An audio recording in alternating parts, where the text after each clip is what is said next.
Yang terhormat dosen manajemen risiko dan keamanan teknologi informasi, Ibu Evi Maria dan teman-teman terkasih. Di sini saya akan menjelaskan mengenai hasil analisa risiko terhadap BPR Ambarawa Harta Sarana. BPR Ambarawa Harta Sarana secara resmi didirikan pada tanggal 13 Agustus 1993. Didirikannya BPR Ambarawa Harta Sarana untuk memberikan pelayanan dalam bentuk jasa perbankan untuk jangka waktu 3 bulan, 6 bulan, dan 1 tahun, sehingga diharapkan masyarakat Ambarawa dan sekitarnya dapat lebih mengembangkan usahanya. Berikutnya adalah struktur organisasi dari BPR Ambarawa Harta Sarana,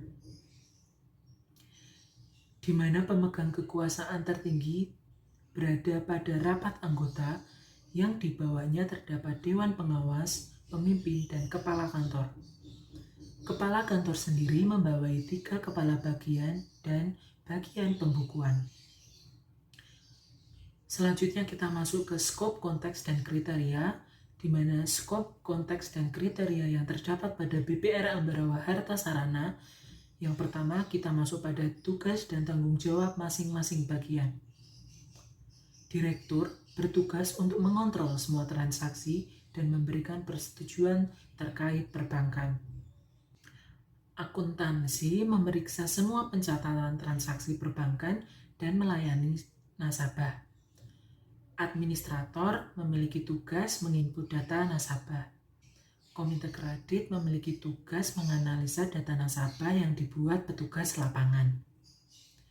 Petugas lapangan sendiri memiliki tugas untuk melakukan survei dan mencatat data nasabah yang ingin mengajukan kredit. Selanjutnya kita masuk ke risk culture, di mana pemimpin BPR dalam menciptakan inovasi dan upgrade teknologi merupakan suatu budaya risiko strategis yang mempunyai pengaruh kuat pada perilaku yang berhubungan dengan risiko di semua tingkatan dalam organisasi, di mana BPR Ambarawa Harta Sarana menerapkan komputerisasi pada sistem tabungan, deposito, dan kredit pada bulan April 2001 yang sebelumnya pada saat mengelola data nasabah masih menggunakan metode manual. Berikutnya kita masuk ke risk appetite. Risk appetite merupakan selera risiko.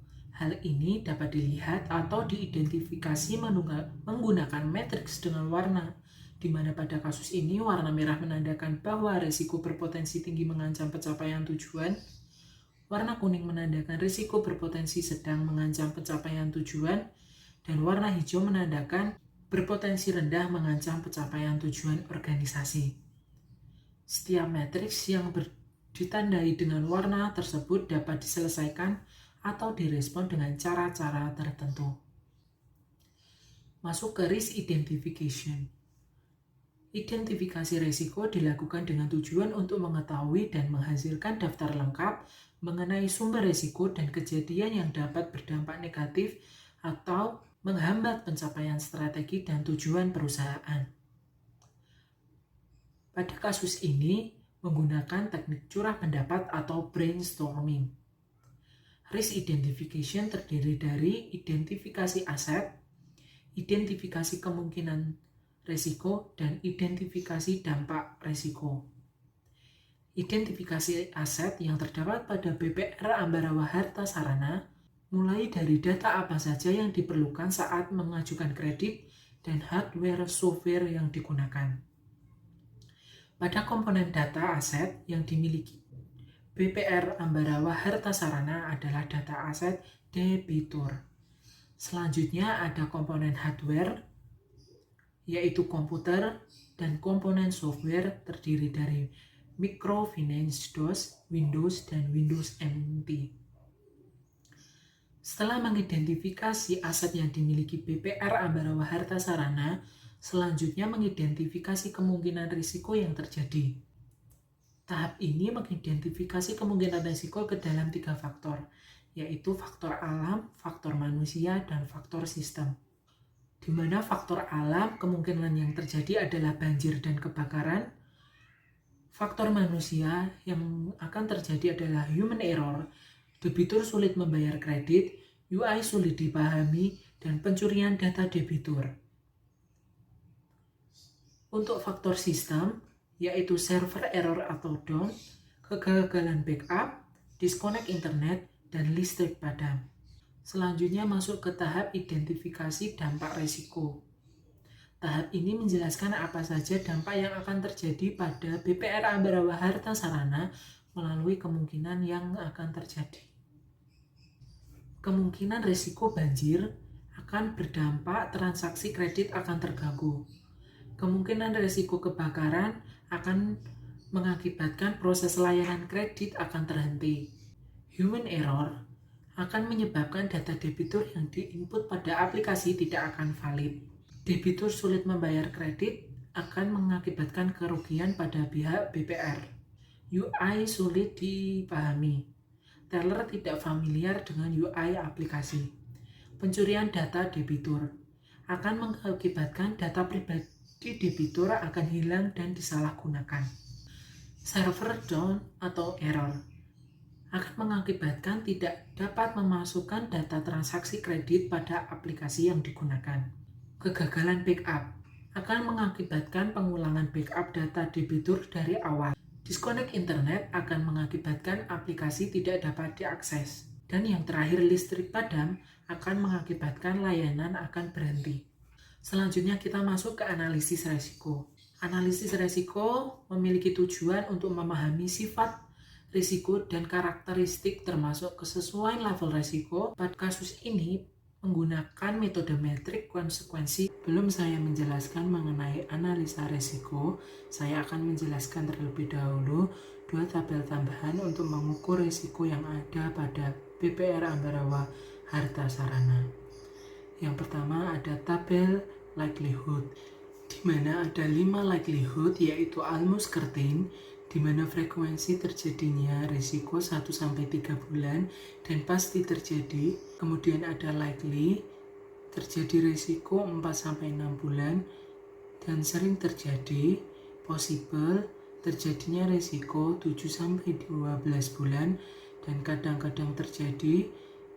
Unlikely, 1-2 tahun, jarang terjadi, dan rare, lebih dari 2 tahun dan hampir tidak terjadi. Tabel kedua yaitu tabel impact, terdiri dari insignifikan, di mana risiko tidak akan berdampak signifikan mengganggu tujuan perusahaan.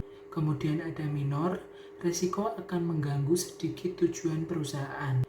Moderate, risiko cukup berpotensi mengganggu perusahaan dalam mencapai tujuan. High, risiko berpotensi tinggi, mengganggu jalannya proses bisnis pada perusahaan. Dan yang terakhir major, yaitu risiko berpotensi sangat tinggi dalam pencapaian tujuan. Kita masuk pada risiko pertama. Disconnect internet terjadi 30-60 menit dalam kurun waktu 4-6 bulan dan mengakibatkan impact high pada perusahaan. Listrik padam terjadi 10-30 menit dalam kurun waktu 1-3 bulan dan mengakibatkan impact moderate pada perusahaan. Server error atau down terjadi antara 4-6 bulan dalam waktu 30-60 dan menyebabkan impact high pada perusahaan. Debitur sulit membayar kredit, terlambat lebih dari 4 hari dan menyebabkan major pada perusahaan. UI sulit dipahami, terjadi pada 5-7 karyawan dalam 4-6 bulan dan menyebabkan high impact pada perusahaan. Pencurian data debitur dengan pencurian data 3 data dalam kurun waktu 1-2 tahun dan menyebabkan moderate impact pada perusahaan. Human error terjadi 2-3 karyawan dalam kurun waktu 7-12 bulan dan menyebabkan minor impact pada perusahaan. Kegagalan backup terjadi 2 kali dalam kurun waktu 7-12 bulan dan menyebabkan minor impact pada perusahaan. Banjir dan kebakaran terjadi satu kali dalam kurun waktu lebih dari 2 tahun dan menyebabkan insignificant impact pada perusahaan. Dapat dilihat terdapat 3 metrik warna yang ada dalam resiko pada BPR Ambarawa Harta Sarana, di mana pada metrik berwarna hijau, kemungkinan risiko hampir tidak pernah terjadi dan tidak memiliki dampak sama sekali terhadap aktivitas bisnis organisasi. Sedangkan metrik berwarna kuning, kemungkinan risiko jarang terjadi dan memiliki dampak sedikit terhadap aktivitas bisnis organisasi. Dan yang terakhir, matriks berwarna merah, kemungkinan risiko sering terjadi dan memiliki dampak besar terhadap aktivitas bisnis organisasi. Masuk pada proses evaluasi risiko. Seperti analisa risiko, pada evaluasi risiko, alat yang digunakan adalah metrik konsekuensi atau probabilitas, di mana zona merah akan diterminate atau bisa juga ditransfer, zona kuning akan ditreat, dan zona warna hijau akan ditolerate. Di mana disconnect internet kita lakukan transfer, listrik padam kita lakukan transfer, server down kita lakukan transfer, debitur sulit membayar kredit kita lakukan transfer, UI sulit dipahami kita lakukan terminate, pencurian data debitur kita lakukan treat, human error kita lakukan treat, kegagalan backup kita lakukan treat, banjir dan kebakaran kita lakukan tolerate. Dan yang terakhir kita masuk ke risk treatment. Pada kasus BPR ini ada 2 pilihan yang digunakan, yaitu pencegahan dan pemulihan, di mana pada risiko disconnect internet, langkah yang kita lakukan adalah segera melapor pada internet provider yang digunakan.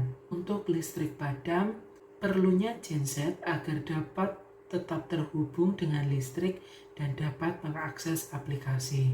Untuk risiko server down atau error, melakukan pengecekan secara berkala dan pembersihan temporary data.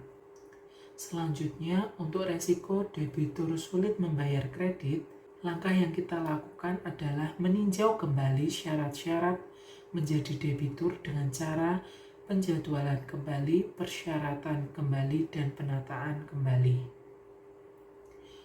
Untuk UI sulit dipahami, kita melakukan langkah-langkah yaitu menyediakan user guide untuk aplikasi yang digunakan dan sering melakukan pelatihan terhadap teller dan karyawan. Untuk risiko pencurian data debitur, langkah yang kita terapkan adalah memasang CCTV dan menambahkan skripsi 2 langkah pada pusat data debitur. Untuk risiko human error, kita memberikan pelatihan intensif kepada teller atau karyawan setiap ada fitur baru pada aplikasi. Selanjutnya, kegagalan backup. Langkah yang kita harus lakukan adalah melakukan pengecekan secara berkala dan membackup data secara rutin. Kemudian langkah-langkah untuk mengatasi risiko banjir, yaitu menghindarkan segala jenis elektronik dari tempat rendah agar tidak konslet. Dan yang terakhir, untuk menghindari risiko kebakaran, kita perlu memasang alat pemadam api secara cukup, pengecekan voltase setiap hardware, dan meletakkannya di sudut ruangan.